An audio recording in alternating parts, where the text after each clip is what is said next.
Hi, and welcome to our first Facebook Live for Women Rising Together.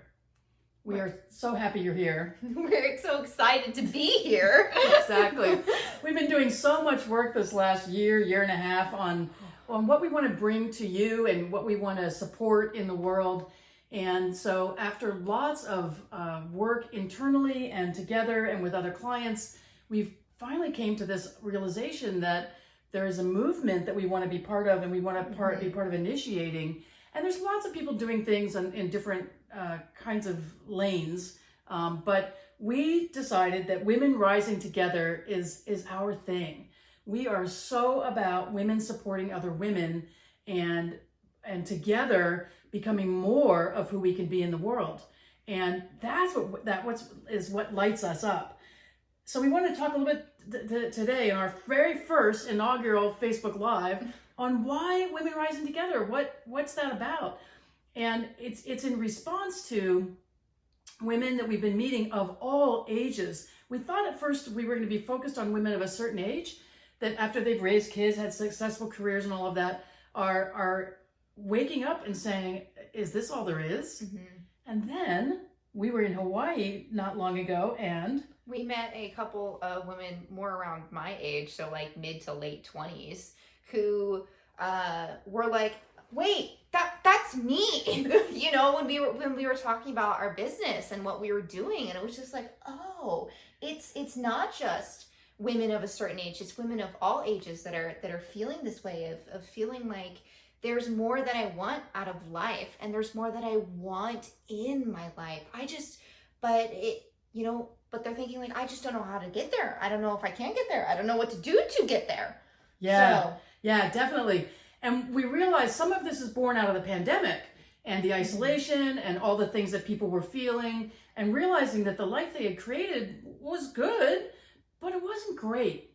And they were really ready for something new and they were really ready to welcome something more into their lives. And I'm hearing a lot of women of all ages talk about how some people in their lives are wanting to just go back to the way things were. And there's a real shift for them in feeling like they just don't want that. And they don't resonate the same way with friends who just want to go back to the old ways of being busy, of partying, of filling up all of their time, of overcommitting to work. I read an article the other day that said that 95% of people in careers in the United States are wanting to quit because they are just not happy.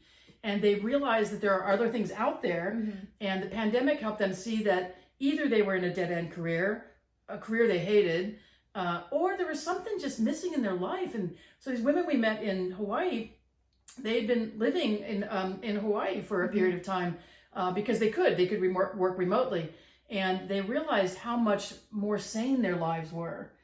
They filled their lives up with more outdoor activities. It wasn't so much about going out to bars and drinking. It was more wholesome kind of lifestyle. And so they wanted to go back and create something new, but they were worried that their friends were going to just want to go back to the way it was. So one of the things we want to look at for Women Rising Together is helping you really look at, why do you matter? Why do your needs matter? Why are your needs important? And in some ways it sounds like a silly question, right? Yeah, because it's like, well, of course my needs are important. But at the same time, it's really taking a look at, are those really your needs? Are those really your wants? Or are those the wants and needs you were told you were supposed to have? Because a lot of women are told and taught really and expected to meet everyone else's expectations of who they're supposed to be, of what they're supposed to do, and how they're supposed to do things. So they've built these lives for themselves based on everyone else around them and not actually what's going on inside of them, not actually what they want for themselves, but they think that's what they want for themselves because that's what everyone's told them to want. And so it's really dismantling this, those expectations and really coming to determine whether that's something you actually want or if it's something that everyone else has expected of you. Yeah, absolutely. And it's funny because there's a lot of cultural norms and expectations in this. I remember my dad was married to a woman once, and her particular nationality And the cultural expectation was men are first, women are last, including men are fed first. So they were at my birthday party, and she made sure that he and every other man in the room had their food first before she would have anything. And it was my party. And I was like, no, sit down, let me get you something. Oh, no, I couldn't possibly do that. And that was so interesting to me, that everything was about taking care of the men. And that's her cultural expectation. That's what was fine for her at the time. But I think a lot of people are waking up and saying, wait, I don't want to be totally self-absorbed. That's not who I want to be. But what happens to me? Like, what happens so that I can look at myself and look at whether there's something I need and want, and do I really want to do that? Mm-hmm. And that's the thing. What would happen if you took the time to fill yourself up first before giving to other people? That whole thing about the oxygen mask comes on down, and you put your own mask on first before you help someone else. Yeah. Right? Yeah. Mm-hmm. Yeah. So, we call it being fully resourced. Mm-hmm. And so you get to that self-absorbed, almost narcissistic stage when you're not fully resourced, in my opinion.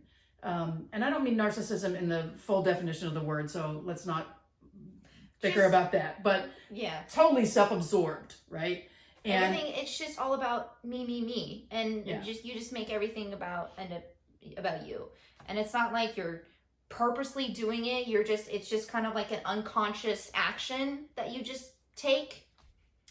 Yeah. So I think people do that because they're not fully resourced inside. And I think people take and take and take because they don't know how to fill themselves up inside. And I am so curious for you, what would it be like if you felt fully filled up inside, fully resourced? What would you be able to do in your life differently? How would your life flow differently? That's the part I get excited about. And some of the clients we've worked with, I can't tell you the weight that's come off their face, their shoulders, how different they look when we introduce this concept. They get resistant. I have to tell you, they get resistant. And I've had some of my clients say to me over the years, if you tell me I have to take care of myself and go get a massage or something, I'm walking out of the room. I was like, well, is that what you need? Yes, but I don't have time. Well, do you really not have time to take care of yourself, or are you putting everybody else's needs in front of your own? I had one client once who could not go take a bath and shut the door for 5 minutes. Now, she didn't have toddlers. She had older teenage children, and she had trained them that their needs were more important than hers 24/7, 100% of the time. And the first time I talked her into trying it, she cried the whole time. She only did it for like 5 minutes, but she cried the whole time. And then little by little, she was able to retrain her family to understand that she needed to fill herself up, that she needed to feel like there was some time that was just about her. Yeah, and it's about taking the time for yourself. It's about taking care of yourself, and it is about putting yourself first. And as women, we so often forget to put ourselves first because everyone else tells us, oh, you're being self-absorbed, or like, you just shouldn't do that. That's crazy, And it's like they like talk down to us for wanting to put our needs first, and it's just like, no, if we don't do that, that's not healthy. And when we're not taking care of ourselves, we're creating a deficit of energy within ourselves. We're giving from empty, and so what we're giving isn't actually all of that much, even though you think it might be, but it's really not, because you're giving from an empty container when you're not fully resourced. So what you're trying to do for other people, it's not as much as it could be, and they might notice that too. And which can cause tension in your relationships, because people don't feel like you're taking care of helping them with their needs, and you don't necessarily feel like they're trying to reciprocate. So it causes these just tension between people in your relationships when you're trying to give on nothing. Yeah. And I really respect people who take care of themselves. One of my friends said that I don't trust your yes until I hear your first no. Like, if I ask you to do something and you never ever tell me no, I don't really trust that you're saying yes because you want to. And I think that's a really interesting thing to look at, is like, can your friends trust that you're really doing what you want to be doing? And can they trust that you are willing to disappoint you? And, there have been times when I couldn't make it to a game, or I couldn't make it to a back to school night or something like that. Those things were rare because that was a priority for me. But, I didn't just blow it off. I would talk about it as like, I have to go do this. And I weighed which thing was the most important, because I do think the time we spend with our kids and our significant others and our friends is super important. And I really honor that, those commitments I make to those people. But sometimes, whether it's something I need to do for some other part of my life or to fill myself up, it's really important that I say no. And no is not a dirty word. No, it's not. And it's saying no is not the end of the world either. Yeah. If someone makes you feel like you saying no to them is the end of the world, they're not a healthy person, and they have their own stuff that they need to deal with. And it's not about you. If they have a reaction to you saying no, that's not about you. That's about them, and them expecting everyone to please them all the time, and expecting that from other people. You are allowed to say no.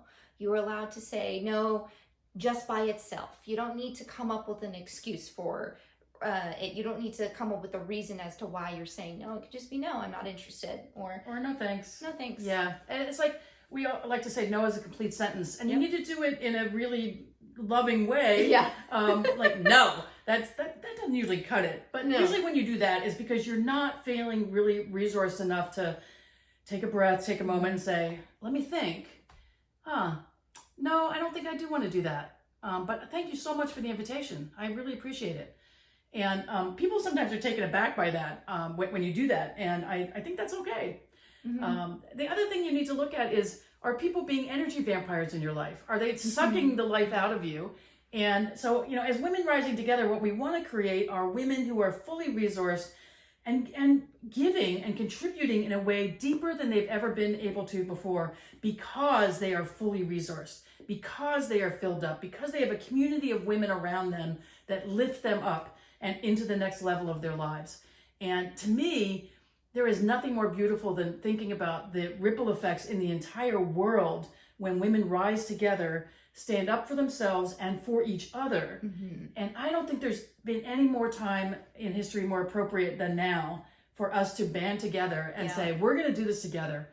And we welcome you to join us in this movement.